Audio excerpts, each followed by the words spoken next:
In today's episode, I'll talk about two interesting stories. In the first story of the day, I'll talk about a new bill that the government has introduced in order to help India's aviation sector. And in the second story, I'll talk about Microsoft's new quantum computing chip and what it really means for all of us. Welcome to the Daily Brief show by Zerodha, where our aim is to cut through the noise and simplify the biggest news and stories in the financial markets in a way that is easy for you to understand, yet one level deeper as compared to your traditional news channels. I'm your host Anurag Bansal, and today is Friday, the 21st of February. Let's begin with the first story. See, the government of India has recently introduced a new bill which could be a bit of a game changer for Indian aviation. And the reason I say this is because it can substantially reduce what airlines pay in order to lease aircrafts. And it can also encourage aircraft leasing within our country using the Gujarat International Finance Tech City or the GIFT City as a hub. And this could completely change the country's aviation landscape, and that is why it is important for us to understand what exactly is happening here. Let me actually start with something most of us do not realize. Airline companies do not actually own the planes that they fly. Instead, these planes are actually leased by the airlines that fly them. And this has gone up dramatically over the industry's lifetime. In 1970s, for example, just 0.5% of commercial planes used to be leased. And today that figure is over 50%. But if you talk about India specifically, this pattern is even more pronounced. More than 80% of our commercial fleet is leased as on date. And the reason airlines do this is fairly straightforward. See, by leasing planes, they are able to avoid the huge cost of buying planes that comes up front. And instead, they can pay for these planes over time as and when they make money from them. It's almost like the difference between buying and renting a house, except of course, the numbers involved are dramatically larger in this case. To give you a sense of the costs involved here, a brand new Airbus A320neo can cost around 110 million US dollars, and that is a lot of money for any carrier to block in one go. Meanwhile, leasing the exact same plane might cost only about 300,000 US dollars per month, which makes it much easier for the airline to manage its finances. Now, with this monthly payment schedule, airlines can immediately recoup the cost of leasing through revenue from ticket sales, which allows them to effectively run a business that would otherwise cost billions of dollars. It also allows airlines to grow quickly and replace older planes with newer and more efficient ones, and all of this without tying up too much money in one single aircraft. But all that said and done, there is one small challenge here for India. We lease most of our planes from foreign lessors who sit in jurisdictions like the United States, Singapore, or even Ireland. Now, this of course causes many problems. Airline operators have to navigate tricky regulations across many jurisdictions as a result of it. And most airline lease agreements are denominated in dollars, and because they are paying in foreign currencies, airlines also take on huge forex risks. And this also creates significant foreign exchange outflows for India as a whole because airlines pay large monthly lease bills to companies overseas. Another problem here is that India is also seen as a risky destination for aircraft leasing companies. See, as it is, aircraft leasing is a risky proposition because after all, they are extremely expensive assets, and if someone does not pay you back, you do not really want to be left empty-handed. Now, there is a global agreement called the Cape Town Convention which tries to create certainty for leasing companies by making a simple process for repossessing aircrafts. But while India signed this agreement, it did not really bring its provisions into effect. And this has had some serious repercussions in the past. When Indian airlines face financial troubles and cannot really meet their obligations, returning these leased airplanes can become very messy. We've seen this happen with Jet Airways and Go First Airlines, where repossessions became extremely complicated after the airlines went bankrupt. In fact, in 2023, India had to change its bankruptcy laws in order to make the process of repossession a little more smoother than before. And because of these very problems, last year, the global aviation watchdog, which is called Aviation Working Group, downgraded India's ratings for airline leasing. And this, of course, pushed up the cost for Indian companies to lease aircrafts even further. And that is why now India is introducing a new bill.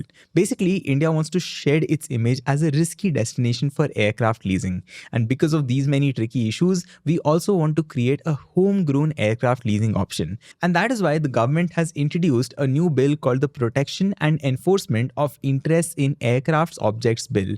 And this is aimed at creating a more favorable regulatory and financial environment for aircraft leasing firms and draw them into India. Now, this bill does two interesting things. One, it gives the Cape Town Convention the force of law. It creates a way for them to repossess aircrafts more quickly and also has provisions that protect creditors on priority. And in addition to that, this bill gives special benefits for leasing companies operating in Gift City. Now, for your quick reference, Gift City is designed to work as a global financial hub. It has special rules that sidestep many restrictions under the Indian law. It also has modern infrastructure and tax advantages which make it even more attractive to people abroad. And the goal of this bill is to attract global lessors to set up shop here, which would reduce our reliance on established leasing hubs like Ireland, Singapore, or elsewhere. Now, this bill creates complete tax holidays for a set period and also a unified regulatory framework for aircraft leasing companies in the city, helping them avoid excessive paperwork. It also gives the option to conduct deals in foreign currencies within Gift City, which of course helps minimize worries about currency fluctuations. With that comes the most important question. What does this exactly mean for Indian aviation?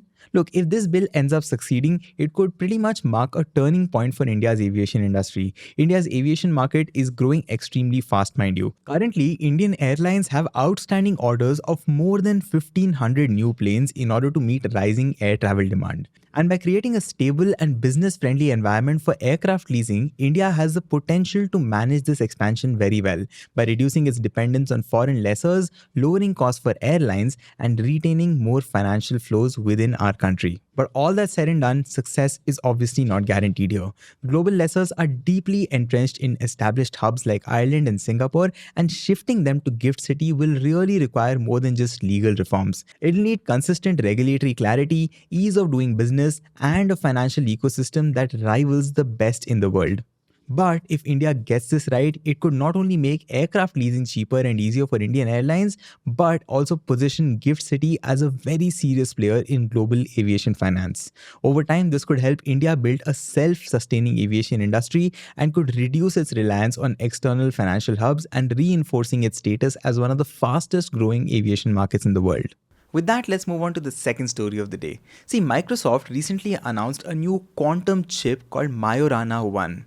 Now, Pranav from our team is a big nerd about everything to do with chips, but frankly speaking, none of us really understand what any of this means. To Pranav and all of us in the team, the whole headline simply sounded like Microsoft announces that it did something like magic. So Pranav actually got curious about this. He sat down and questioned ChatGPT for hours in order to try and understand what all of this really means. And what he found out absolutely blew all our minds. So we thought today we must share it with all of you in this story today. Now in this story today, I'll just share 5 things that we found interesting. But honestly speaking, there is a lot more that we just could not cover because that's all we could gather in one day's research. So we definitely recommend that you dig further and also let us know in the comments if you come across anything that's interesting. Look, for decades, our computers have been getting faster and also smaller because of constant breakthroughs in chip technology. But the thing is, there is a physical limit to how small you can make a transistor. Once transistors are just a few atoms wide, you just cannot shrink them any further. But the thing is, quantum computing is such a thing that offers an entirely new way to bypass these limits and to keep pushing forward. Now, traditional computers store information as bits, which is ones and zeros, but quantum computers use qubits. Now, I'm pretty sure you're curious about the difference between the two, so let me quickly tell you. See, traditional computers store information as bits, which means ones and zeros, but quantum computers actually use something called qubits. And by some strange laws of physics, these qubits can exist in a combination of both 1 and 0 until you measure them.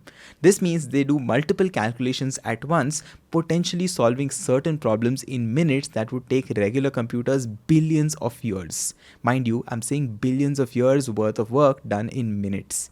Now, it's true that nobody fully understands how all of this works. Even scientists who study find it weird.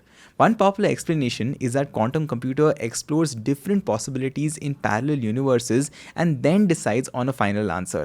Now, whether or not that is literally true does not really matter as much as the fact that it can do mind-blowing calculations far, far beyond what we can currently manage with traditional chips. And because quantum effects are so delicate, it has been a challenge to make these machines reliable. Even the tiniest of vibrations or even subatomic movements can make qubits flip randomly and cause errors. And that is why quantum researchers put in a lot of energy into error correction. Last year, Google had introduced a quantum chip called Willow. Now over here, the more qubits it put together, the fewer errors it saw overall because it could fix errors faster than they appeared.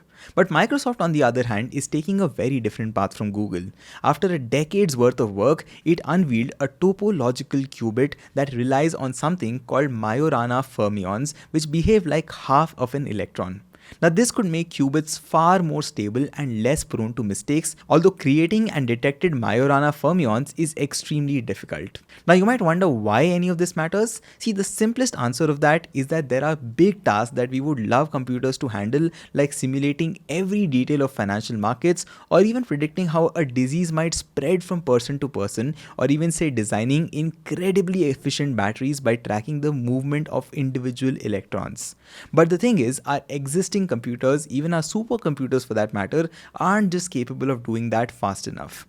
But quantum machines could, at least in theory, perform all of these calculations almost instantly and could save enormous amounts of time and money in the industries that rely on complex problem solving. Also, by the way, it is also very important for us to realize that all of this is turning into a kind of an arms race. Countries like the United States and China are pouring huge sums of money into quantum research. In the US, big companies like Google, Microsoft, and Amazon are competing to build the first truly powerful quantum computer. China, on the other hand, is investing heavily in its own programs. And India also has a national quantum mission, although it's not as far along as the others. Now, by the looks of it, the winner of this race would have a massive edge. Once practical quantum computing arrives, all current forms of online encryption could become obsolete almost overnight, and whoever controls the technology could potentially break into any and every secure system across the world.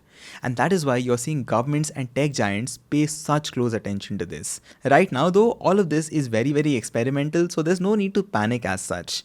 Now, some of this, of course, sounds like science fiction, and honestly, a lot of it goes way above most of our heads. But if all of it evolves the way AI or artificial intelligence did, where we went from early theoretical papers to very powerful everyday tools in just a few years, it could really change the world in ways we can barely ever imagine. Now, Microsoft's Majorana 1 chip is only an early peek into that future.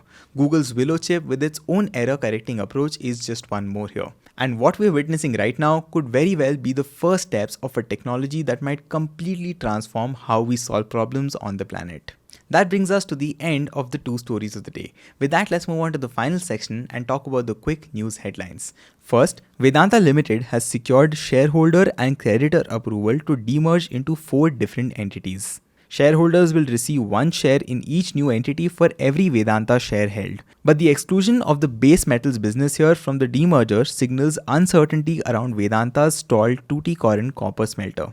Second, India's wheat production faces a setback as rainfall in the northwest wheat belt has been 80% below normal since the start of the year, according to IMD. January 2025 was the third warmest January since 1901, and forecasts by Maxar Technologies predict continued warm and dry conditions for at least a month. And despite wheat sowing rising 2% year over year to 32.5 million hectares, high temperatures could cut yields by over 20%, according to farmers in Haryana.